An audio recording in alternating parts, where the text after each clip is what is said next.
Hi gang, Rob here. It is the morning of 5 July 2017, the day after Independence Day. I hope you all had a great 4th of July holiday, and I hope in the midst of all your reverie that you took time to reflect upon the last 241 years, the tenure on earth of the greatest nation ever conceived by man, and some might say blessed by God. Today we are back at it with another knife review.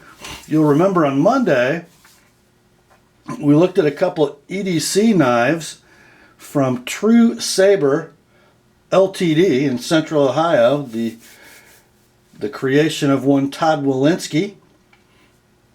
Today we're going to look at two larger knives from True Saber. We have the Shawnee, which is a 4-inch bladed, sort of all-purpose outdoors or camp knife, and the Delaware, which is essentially the same profile with a couple differences we'll get into. This one in a 5.5-inch blade. I sort of look at these knives and I see the Aurora series from Bark River as a similar application. To give you a little bit of a size comparison, let's bring the good old Bark River Gunny Hunter into the picture. And you can see that it's going to be very, very similar in size to the Shawnee. Blade length just a little longer on the Shawnee, and let's see if I can get these handles together for you. Looks like just a little more handle length in the Shawnee as well. Of course, the Delaware, a much longer blade. I sort of envision these knives, and by the way, as with most of the stuff that Todd makes, they are extremely slicey. They come to a very, very skinny dimension behind the edge.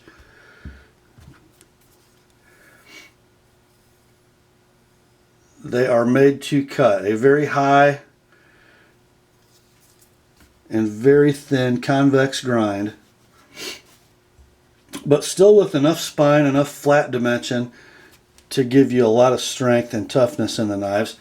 But I sort of envision them as camp knives in a two-blade system. You know, if you're rocking a large woods blade, like maybe an Ontario SP5 Spec Plus Bowie with a 9-inch blade and 1/4-inch stock, or maybe a Cold Steel Trailmaster or a Lon Humphrey Reaver.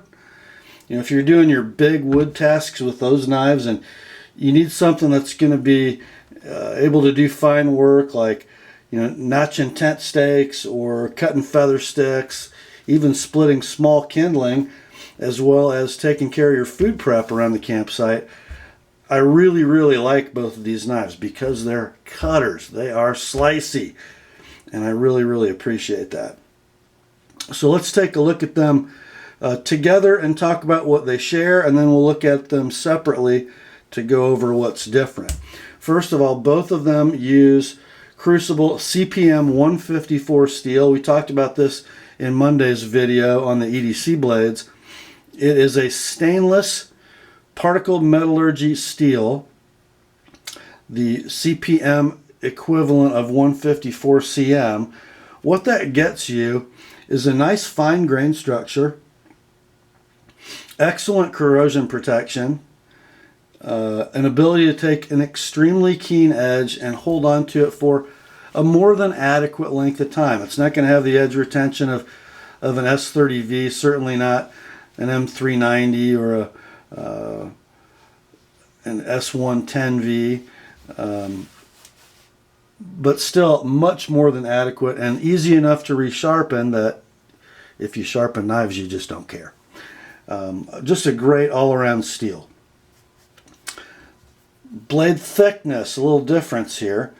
1/8 inch on the Shawnee, the 4-inch knife, and 5/32 on the Delaware, which if I hold it up next to the Gunny Hunter, you're going to see those are the same in blade stock thickness. I think that's appropriate for the size and length of the larger knife. Both handles on these are the same. They're long. They are 4 13/16 long. So plenty of handle to fill the hand. I get 4 fingers on them, very much inside the apex of this curve. And ergonomics are going to be very similar to the EDC knives we looked at because the handles are essentially the same shape, albeit a little longer.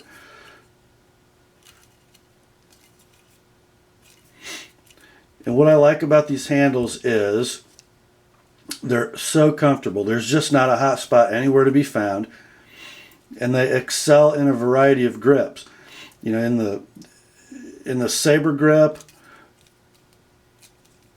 your security is going to come from these back 3 fingers, the way the parallel flats sort of on the sides of the knife lie in your hand. It just makes the knife unable to be twisted. You know, a lot of fixed blade knives that have roundish handles, you'll notice as you use them hard that the knife is always wanting to turn in your hand. Just doesn't happen with these. Not at all. And the swell in the back of this handle is just the right size for my, I would call them medium-large hands. I wear a large size glove and it's not very snug. And then when you go to the overhand pinch grip, I've got a very nice swale cut into the sides of these handles, but it's very flat, and I think the light sort of picks that up from about here to here. So again, very secure, very hard to twist in that overhand pinch grip. In a draw cut grip, I'm getting the same benefit from the back of that handle that I was in the Saber grip. Very, very secure. In the hammer grip as well. And I am able to come all the way up, wrap my thumb around the front of that handle for those sort of powerful fine tasks, which is something I always like to see in a knife handle. You know, there are 2 things that True Saber really focuses on, and those are cutting performance in the blade and ergonomics of the handle, and Todd just continues to nail it on these 2 knives. I talked a little bit in my first video about some sort of variability or inconsistency in metal finishing, and I want to wipe this down so you're not being led astray by any fingerprints. But as we look at the Delaware, I think you can, boy, I hope the light will pick this up, maybe not so well. But you can see some issues with the blending right through here. See how that satin sort of changes midway up that convex finish? You know, that's just a casualty of polishing. You know, when you're polishing the lower half of the blade, you want the wheel turning away from the edge. And then when you're going to finish the top half of the blade, you're going to flip the knife around because you don't want it grabbing either the spine or the cutting edge and flinging it out of your hand. And it is a little bit of a chore, a little bit of a trick to blend that center area. And you know, they're not perfect, but you know what? Knives that are similarly finished, let's say Bark River knives, sometimes they have these same issues, and I talked about that a little bit in the first video.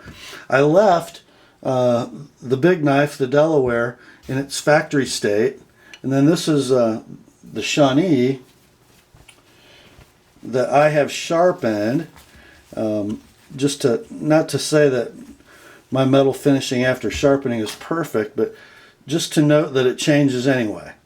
You know, when I sharpen a convex edge, I blend my sharpening marks up that convex face of the blade. So, and you know, this is obviously a little higher polish. It's still got some 220 grit scratches in it, but they're sort of polished away with the 600 and the coarser strop just to make it uniform in appearance. And you guys, you're going to do that when you sharpen a convex knife. So some little inconsistencies in metal finishing on the face of the blade I'm not too concerned about. But let's talk about hafting and the finish on the rest of the knife. You're going to see in this OD green canvas micarta, it's brought to a very nice polish, still revealing the character of that material. And then as we look over the spine of the knife, a very nice consistent polish. Same thing on the underside. You feel nothing in transition from handle material to aluminum or steel. By the way, the handles are assembled with an epoxy material, aluminum lanyard tube, and then 2 aluminum Corby bolt fasteners that are ground flush to emulate pins. But I like that Corby bolt assembly method better than peened pins. It's just a little more precise, and it's never going anywhere with the combination of those threaded fasteners and the epoxy system that Todd uses. Just very nice knives. Now, when I say I view these as a great companion knife for a big woods blade, I don't know, do they really do that? Do we have enough tip strength for light batoning of kindling size firewood? I think so. Especially in this 5.5-inch model, your work is going to be here. Your sort of batoning surface will be up here. And even on the 4-inch model, I think we can see if we're making pencil size kindling especially, there's plenty of meat up here forward on that blade to do that. But I think where they really are going to excel, you don't see this on this channel very often. Let's do this. What about food prep? And by the way, this does have a 0.5 micron polished edge on it, and everybody knows that you can't slice a tomato with a polished edge, but I don't know, let's just see how the Shawnee does. Yeah, it's impossible to slice a tomato with a polished edge. I don't know, how thin can you get it, Rob? I don't know, let's see.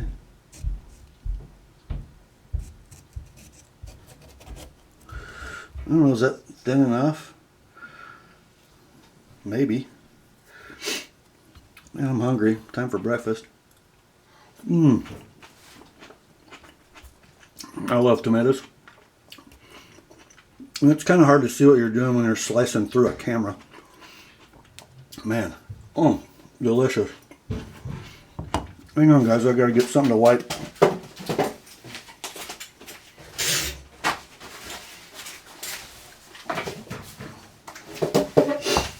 Man, I didn't know how hungry I was. And by the way, you heard me say that CPM 154 reminds me a little bit of a stainless version of A2. And you can see that acidic material left nothing. So will it work for your food prep at the campsite? I think it will. How about maybe, doing some feather sticks? Getting my good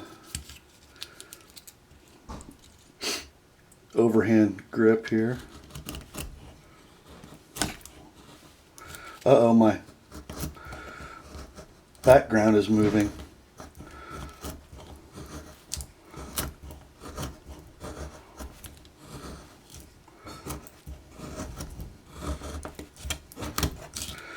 Yeah, that'll get the job done.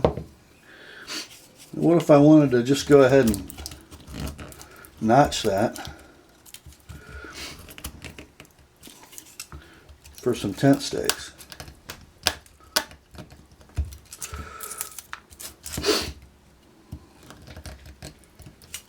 Now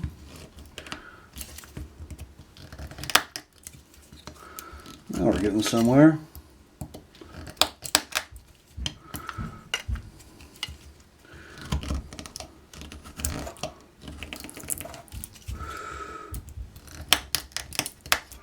Yeah, I think you get the idea. Boy, did I just make a mess. I sure did, man.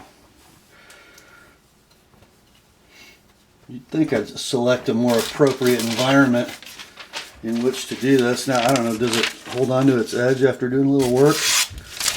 Apparently so. Yeah, how about that? Pretty good stuff. So yeah, a superb little companion knife to a large woods blade. No damage to the edge, of course. Okay, let me clean up a little bit and we'll show you what else comes with these knives. Be right back, guys. Okay, that's better. Let's see. What comes with these knives? Well, they're going to come in a white corrugated cardboard box with that stunning True Saber logo. Sharp is good. On the end, we're going to be marked with the model number, the blade material and length, overall length, and then the handle material. Of course, this Shawnee, the 4-inch model, comes in stunning Cocobolo with black liners. And then the Shawnee, the shorter knife, comes in this pouch style sheath. Very simple in construction, extremely lightweight. Then the back of the sheath just folds over to make the belt loop. Full disclosure, I am an idiot. And I don't know if you can see this, but the stitching for that loop does come through the inside of this unlined sheath. And here, I think you can pick it up. I cut my stitching. So I've just got a little super glue band-aid on there. Looks like it's holding up pretty good. So pretty basic sheath for the Shawnee.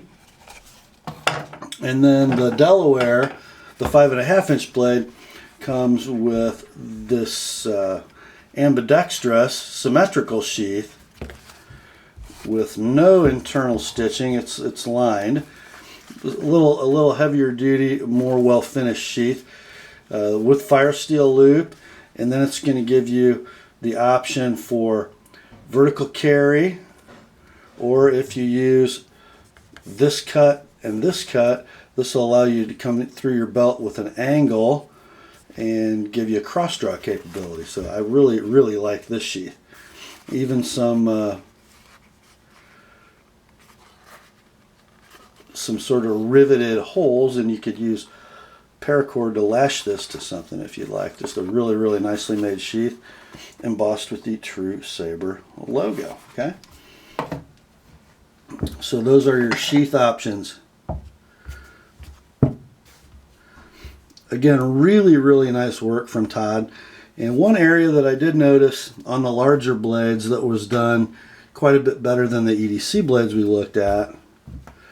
Notice, and this is the factory edged, factory finished knife. Notice the better execution of plunge grind and sharpening notch. No apparent thickening as the base of the edge approaches the notch. The edge is a little dropped from the bottom of the self guard, which is nice for leaving you lots of material for subsequent sharpenings. No recurve at the base. The 4-inch blade, of course, I've sharpened this, and you can see a little evidence that I had a little bit of repair to do or back at the base of that edge, but still a lot better than the EDC blades. Nice, straight, true, consistently thick cutting edge all the way to the base on both these knives. Just a great job. Great job at factory sharpening and profiling the primary convex bevel of that blade. Super consistent in thickness from hilt to tip. That is not easy to do, guys, on a convex knife.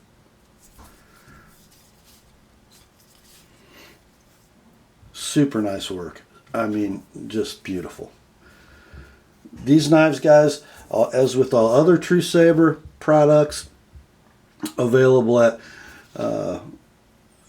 two of the best knife retailers, I think, on the web. DLT Trading, of course, Jason Toon, and then my buddy Derek Bone at KnivesShipFree.com, the best place to buy knives, period. In the description, I will link for you the True Saber page at Knives Ship Free. Also, Todd's websites, the TrueSaber.com for True Saber LTD knives, And also his other business, one he's had going for a lot longer, Champion Shooter Supply, which is a supply business for precision target shooters, which gives you a little bit of insight into why his knives are made with such precision. He's just that kind of a guy. That's all for this one, my friends. Thought you'd like to see these. After seeing them, you might feel like you gotta have one. I don't know. I sure do. Oh wait, I do. Ah! Grace to you and peace, my friends, from God our Father and the Lord Jesus Christ. And remember the word and True Saber knives are sharp.